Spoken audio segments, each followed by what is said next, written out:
So where did we leave the young Lee? Young Lee was running to his house.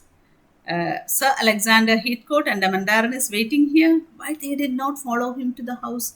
Because there is a Chinese tradition. First Chinese tradition. Note down that. The minister and the Mandarin remained in the back room. For Sir Alexander knew the old man would never have considered inviting an honored guest into his humble home until they had known each other for many years, and only then after he had been invited to Sir Alexander's home first. That is the first Chinese tradition. You cannot go into the house of a man in China just like that. You have to first get acquainted with the man, a Chinese man, for at least for some years, and you should invite the Chinese to your house first. Only after that can you visit the hut of or the house of a Chinese man. That is the first Chinese tradition. So he has known him just now. He cannot just go in, get into the house of him. A few minutes passed before the little blue figure came trotting back, pigtail bouncing up and down on his shoulders. He was now clinging on to something that, from the very way he held it close to his chest, had to be a treasure. The craftsman passed the piece over to the minister to study. So, the Chinese statue is passed to Sir Alexander Heathcote. So that Sir Alexander Heathcote can look into it. Sir Alexander's mouth opened wide and he could not hide his excitement. The little statue, no more than 6 inches in height, was the Emperor Kang. So, describe the Chinese statue. Made of ivory, little more than 6 inches, was Emperor Kang, and as fine an example of Ming as a minister had seen. Sir Alexander felt confident that the maker was the great Pen O.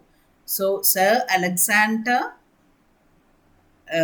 assumed that it was made by Pen O. Pen O is a famous sculptor who sculpts these statues, who had been patronized by the emperor, so that the date must have been around the turn of 15th century.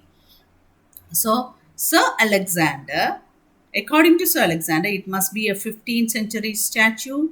It was made of ivory. It was 6 inches tall, and he thought it was made by Pen O, the sculptor, who was patronized by the emperor.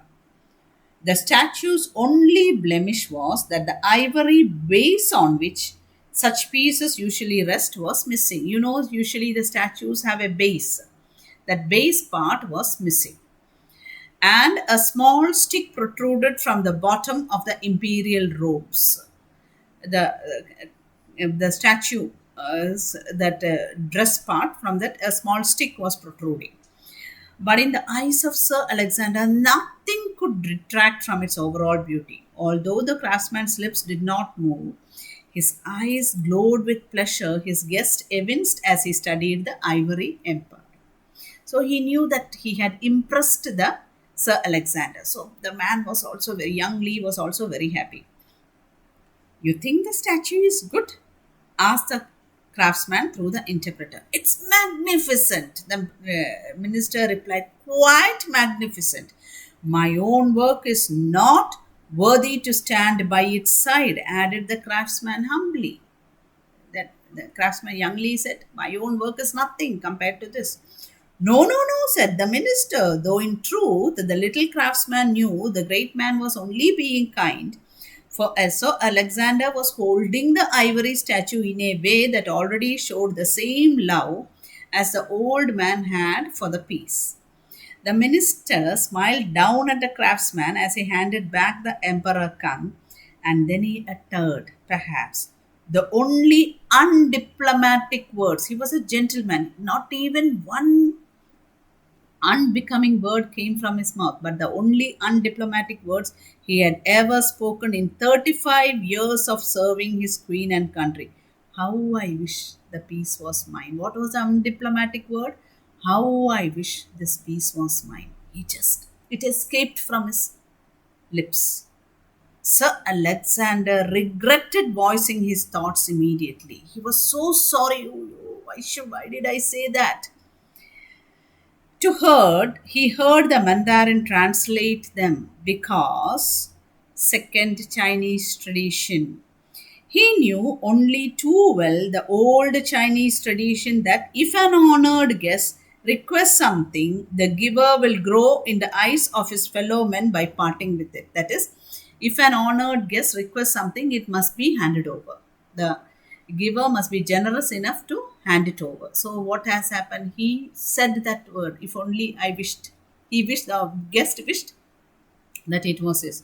Now, young Lee had no other way. He had to hand over the gift. Otherwise, it was considered a big, what is it?